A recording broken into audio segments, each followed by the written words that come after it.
Shalom pemirsa Esensi dimanapun Anda berada, senang sekali kita berjumpa kembali dalam program ini yang tentunya kita akan membahas kehidupan sehari-hari di dalam kekristenan berdasarkan firman Tuhan. Suatu hari ketika saya sedang mengikuti sebuah youth fellowship, ada seorang anak muda bertanya sama saya seperti ini, "Kak, kan kata firman Tuhan yang namanya pembalasan itu kan haknya Tuhan. Jadi kalau kita dijahatin sama orang, yang balesin itu Tuhan. Terus boleh nggak kita berdoa sama Tuhan?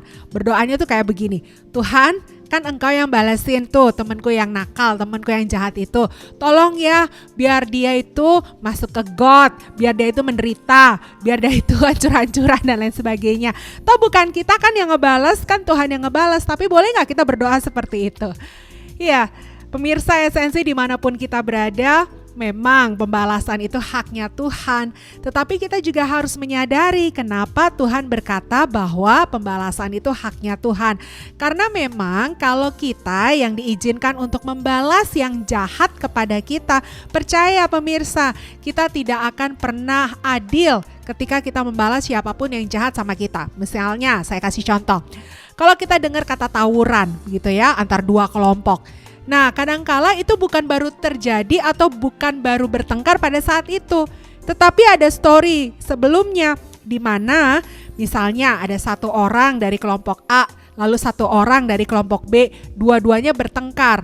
Nah, ketika dua-duanya nggak terima dengan perlakuan satu sama lain, lalu kembali ke kelompoknya masing-masing, mereka melakukan pembalasan. Dan pembalasannya apa yang terjadi? Ngajak sekampung buat ngebales kelakuan lawannya. Hasilnya kan jadi lebih buruk dan lebih kacau.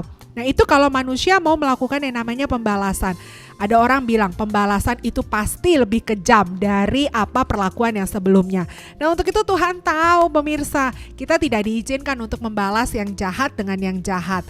Lagi pula Tuhan itu ingin kita menabur yang baik. Ya, menabur yang baik. Makanya saya bacakan firman Tuhan buat Anda.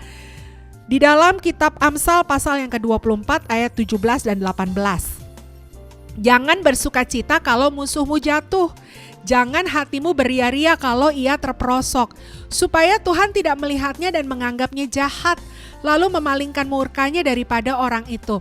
Jadi kalau misalnya musuh kita kenapa-kenapa, jangan bersukacita pemirsa.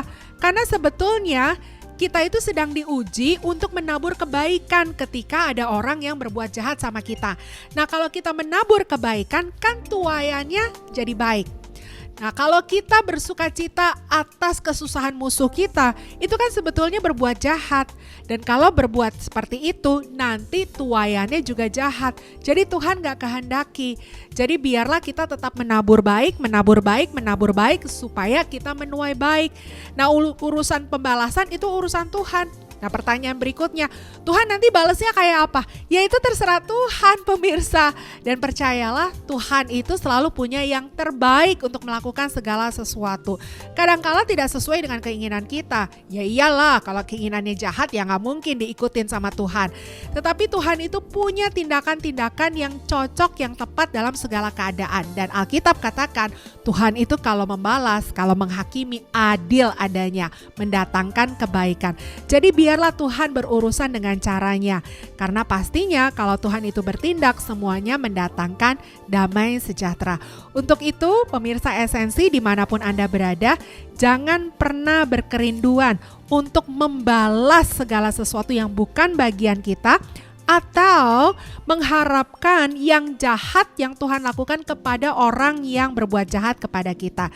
Serahkan apa yang menjadi bagian Tuhan dan lakukan apa yang menjadi bagian kita. Tentunya seperti yang tadi saya katakan, bagian kita adalah menabur yang baik. Menabur yang baik, menabur yang baik, dan nantinya kita akan menuai baik. Tuhan Yesus memberkati.